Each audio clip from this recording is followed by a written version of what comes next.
Cockroach Janata party ಭಾನುವಾರ ಬೆಂಗಳೂರಿನಲ್ಲಿ ಪ್ರತಿಭಟನೆ ಆಯಿತು, ಫ್ರೀಡಮ್ ಪಾರ್ಕ್ನಲ್ಲಿ. ಇವತ್ತು ಜೈಪುರ್ನಲ್ಲಿ ಪ್ರತಿಭಟನೆ ಇತ್ತು. ಅಭಿಜಿತ್ ದೀಪ್ಗೆ, ಕಾಕ್ರೋಚ್ ಜನತಾ ಪಾರ್ಟಿಯ ಸಂಸ್ಥಾಪಕರ ಕಪಾಳಕ್ಕೆ ಯಾರು ಹೊಡೆದ್ಬಿಟ್ರು. ಇವತ್ತು ಒಂದು 4-5 ಜನರ ಟೀಮ್ ಅದು.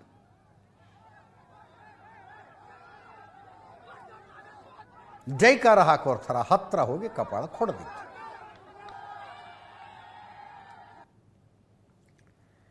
ನಿಮ್ಮ ರಾಜಕೀಯ ನಿಲುವು ಒಲವುಗಳು ಏನೇ ಆಗಿರಲಿ, ಇಂಥದ್ದನ್ನು ಬೆಂಬಲಿಸಬಾರದು. ಇಂಥದ್ದು ಅಂದರೆ ಕಪಾಳಕ್ಕೆ ಹೊಡೆದದ್ದು. ಯಾವುದೋ ಒಂದು ಒಂದು ಒಂದು ಅಜೆಂಡಾ ಇಟ್ಕೊಂಡು, ಒಂದು ಉದ್ದೇಶ ಇಟ್ಕೊಂಡು, ಒಂದು ಗುರಿ ಇಟ್ಕೊಂಡು ಏನೋ ಒಂದು ಪ್ರತಿಭಟನೆ ಶುರು ಮಾಡಿದಾರಪ್ಪ.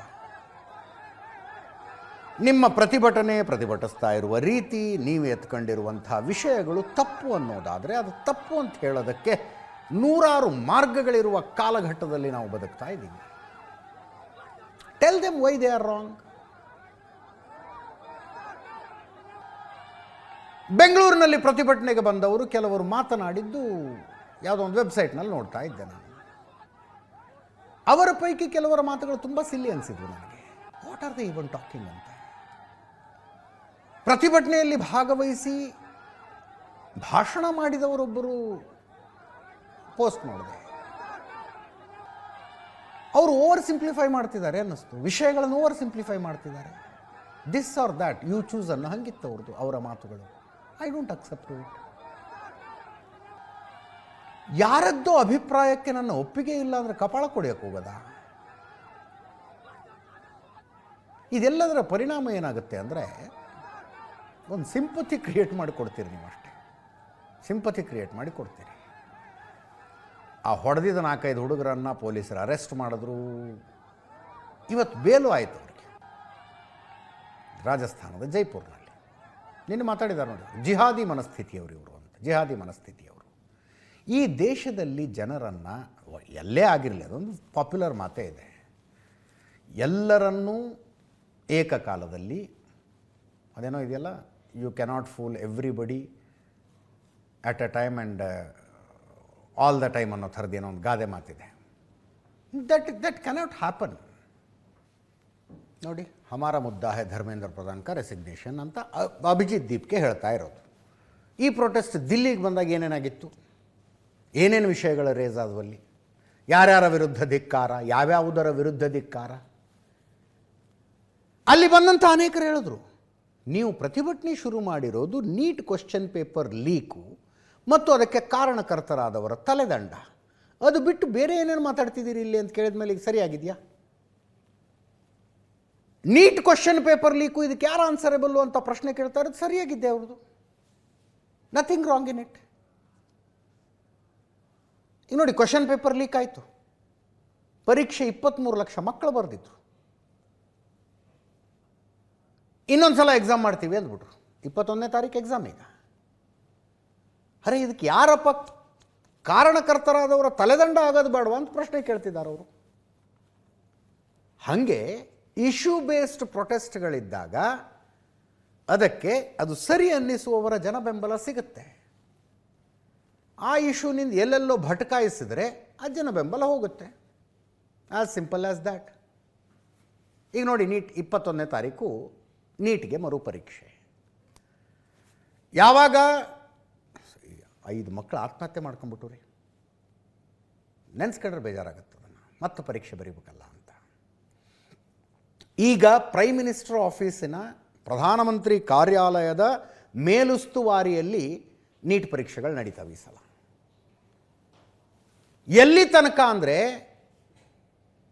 ಈಗ ಮೊದಲು ಲೀಕ್ ಆಗಿದ್ದೆಲ್ಲಿ, ಕ್ವಶನ್ ಪೇಪರ್ನ 7-8 ಜನರ ತಂಡದಿಂದ ಮಾಡಿಸ್ತಾರೆ. ಅಂದರೆ ಬೇರೆ ಬೇರೆ ಕ್ವಶನ್ ಪೇಪರ್. ಅವ್ರು ಯಾರಿಗೂ ಗೊತ್ತಿರೋದಿಲ್ಲ ಯಾರು ಮಾಡಿರುವ ಕ್ವಶನ್ ಪೇಪರ್ ಫೈನಲ್ ಎಕ್ಸಾಮಿಗೆ ಸೆಲೆಕ್ಟ್ ಆಗುತ್ತೆ ಅಂತ ಯಾರಿಗೂ ಗೊತ್ತಿರೋದಿಲ್ಲ. ಅವರು ಕ್ವಶನ್ ಪೇಪರ್ ಮಾಡಿರ್ತಾರೆ. ಹಾಗೆ ಕ್ವಶನ್ ಪೇಪರ್ ಮಾಡಿದ ಒಬ್ಬ ವ್ಯಕ್ತಿ, ನಾನು ಇಂಥ ಕ್ವಶನ್ ಪೇಪರ್ ಮಾಡಿಕೊಟ್ಟಿದ್ದೀನಿ ಅಂತ ಅದನ್ನು ಈ ಕೋಚಿಂಗ್ ಸೆಂಟರ್ನವ್ರಿಗೆ ಲೀಕ್ ಮಾಡಿದ. ಕೋಚಿಂಗ್ ಸೆಂಟರ್ನವ್ರು ಎಲ್ಲ ಕಡೆ ಹಂಚ್ಕೊಂಬಂದ್ರು ಅದನ್ನು. ಫೈನಲಿ ನೋಡ್ರೆ ಆತ ಮಾಡಿಕೊಟ್ಟಿದ್ದ ಕ್ವಶನ್ ಪೇಪರೇ ಫೈನಲಿ ಸೆಲೆಕ್ಟ್ ಆಗಿಬಿಟ್ಟಿತ್ತು. ಹಾಗಾಗಿದ್ದದು. ಈ ಸಲ ಕ್ವಶನ್ ಪೇಪರ್ ಪ್ರಿಪೇರ್ ಮಾಡುವವರನ್ನು ಎಕ್ಸಾಮ್ ಮುಗಿಯೋ ತನಕ ಹೊರಗೆ ಬಿಡೋಂಗಿಲ್ಲ. They are cut from the world. ಯಾವ ಡಿಜಿಟಲ್ ಡಿವೈಸ್ ಬಿಟ್ಟು ಬಿಡಿ, ಅವು ಹೆಂಡತಿ ಮಕ್ಕಳ ಹತ್ರನೂ ಮಾತಾಡಬೇಡಿ ನೀವು ಅಂತ ಹಂಗೊಂದು ಮಾಡಿದ್ದಾರೆ. ಅಷ್ಟೂ ಜಾಗಗಳಿಗೆ ಕ್ವಶನ್ ಪೇಪರ್ ಪ್ರಿಪೇರ್ ಆಗೋದು, ಪ್ರಿಂಟ್ ಆಗೋದು, ಬಾಕ್ಸಿಗೆ ಹೋಗೋದು, ಅಷ್ಟೂ ಜಾಗಗಳಿಗೆ ಕೇಂದ್ರೀಯ ಭದ್ರತಾ ಪಡೆಗಳ ಭದ್ರತೆಯನ್ನು ಇಟ್ಟಿದ್ದಾರೆ. ಕ್ವಶನ್ ಪೇಪರ್ಗಳನ್ನು ಸಾಗಿಸ್ಬೇಕಲ್ಲ ಒಂದು ಕಡೆಯಿಂದ ಇನ್ನೊಂದು ಕಡೆ. ಏರ್ಫೋರ್ಸ್ ವಿಮಾನಗಳನ್ನು ತಂದಿದ್ದಾರೆ. ಗ್ಲೋಬ್ ಮಾಸ್ಟರ್ ವಿಮಾನಗಳು ಮತ್ತು MI-17 ಹೆಲಿಕಾಪ್ಟರ್ಗಳ ಮೂಲಕ ದೇಶದ ಬೇರೆ ಬೇರೆ 18 ನಗರಗಳಿಗೆ ಹೋಗ್ತವೆ ಈ ಕ್ವಶನ್ ಪೇಪರ್ಗಳು. ಲಿಟ್ರಲಿ ಏರ್ಫೋರ್ಸ್ನ ವಿಮಾನ ಬಳಸ್ತಾ ಇದ್ದಾರೆ ಇದಕ್ಕೆ. ಅಲ್ಲಿಂದ ಮತ್ತೆ ಕೇಂದ್ರೀಯ ಭದ್ರತಾ ಪಡೆಗಳ ಬಿಗಿ ಭದ್ರತೆಯಲ್ಲಿ ಬೇರೆ ಬೇರೆ ಊರುಗಳಿಗೆ ಹೋಗಬೇಕು. ಇವತ್ತಿನಿಂದ ಟೆಲಿಗ್ರಾಮ್ ಆ್ಯಪನ್ನು ಈ ಎಕ್ಸಾಮ್ ಮುಗಿಯೋ ತನಕ ಬಂದ್ ಮಾಡಿದ್ದಾರೆ. 21ನೇ ತಾರೀಕು ಎಕ್ಸಾಮು, 22ನೇ ತಾರೀಕಿನ ತನಕ ಟೆಲಿಗ್ರಾಮ್ ಯೂಸ್ ಮಾಡೋಂಗಿಲ್ಲ. ಇದರಲ್ಲೇನೋ ಒಂದಷ್ಟು ಬೇರೆ, I am not use to this, ನನಗೆ ಅಷ್ಟಾಗಿ ಗೊತ್ತಿಲ್ಲ ಈ ಟೆಲಿಗ್ರಾಮ್ ಆ್ಯಪ್ ಬಗ್ಗೆ. ಇದರಲ್ಲೇನೋ ಸೂಪರ್ ಗ್ರೂಪ್ ಅಂತ ಮಾಡ್ತಾರಂತೆ. ಒಂದು ಕ್ಲಿಕ್ನಲ್ಲಿ 2 ಲಕ್ಷ ಜನರ ತನಕ ಹಂಚ್ಬೋದಂತದನ್ನು. ಇದರಲ್ಲೇನೋ ಒಂದು ಮೆಸೇಜ್ ಎಡಿಟಿಂಗ್ ಆಪ್ಷನ್ ಅಂತ ಬರುತ್ತೆ, ಅದನ್ನ ಇಮಿಡಿಯೇಟಾಗಿ ಡೌನ್ ಮಾಡಿ ಅಂತ ಹೇಳಿದಾರಂತೆ ಟೆಲಿಗ್ರಾಮಿಗೆ. ಅಂದರೆ ವಿದ್ಯಾರ್ಥಿಗಳಲ್ಲಿ ಭಯ ಹರಡಿಸುವ ದೃಷ್ಟಿಯಿಂದ ಮತ್ತೊಂದು ಯಾವುದೋ ಕ್ವಶನ್ ಪೇಪರ್ ಹಾಕಿ ಲೀಕ್ ಆಗಿದೆ ಇದಕ್ಕೆ ಪ್ರಿಪೇರ್ ಆಗಿ ಅಂತ ಸುದ್ದಿ ಹರಡಿಸಬಾರ್ದು ಅಂತ ಟೆಲಿಗ್ರಾಮ್ ಆ್ಯಪೇ ಡೌನ್ ಮಾಡಿಬಿಟ್ಟಿದ್ದಾರೆ. ಏರ್ಫೋರ್ಸ್ ವಿಮಾನಗಳ ಮತ್ತು ಹೆಲಿಕಾಪ್ಟರ್ಗಳ ಮೂಲಕ ಕ್ವಶನ್ ಪೇಪರ್ಗಳನ್ನು ಸಾಗಿಸ್ತಾರೆ. ಕ್ವಶನ್ ಪೇಪರ್ ಅಂತಿಮವಾಗಿ ಎಕ್ಸಾಮ್ ಸೆಂಟರ್ಗೆ ಹೋಗಿ ತಲುಪುವ ತನಕ ಭದ್ರತೆಯ ವಿಶೇಷ ವ್ಯವಸ್ಥೆ ಮಾಡಲಾಗಿದೆ. ಅನೇಕ ಹಂತಗಳಲ್ಲಿ ಕೇಂದ್ರೀಯ ಭದ್ರತಾ ಪಡೆಗಳನ್ನು ಬಳಸಿಕೊಳ್ತಾ ಇದ್ದಾರೆ. ಇದನ್ನು ಪ್ರೈಮ್ ಮಿನಿಸ್ಟರ್ ಆಫೀಸೇ ನೇರವಾಗಿ ಹ್ಯಾಂಡಲ್ ಮಾಡ್ತಾ ಇದೆ. Good, very good, wonderful. But ಈಗಾಗಲೇ ಲೀಕ್ ಆಯ್ತಲ್ಲ, ಅದಕ್ಕೆ ಯಾರು ಆನ್ಸರೇಬಲ್ಲು?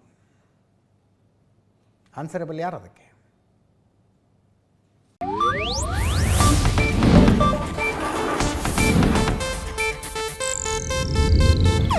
ಇದು ಏಷ್ಯಾನೆಟ್ ನ್ಯೂಸ್ ನೆಟ್ವರ್ಕ್ ಪ್ರಸ್ತುತಿ.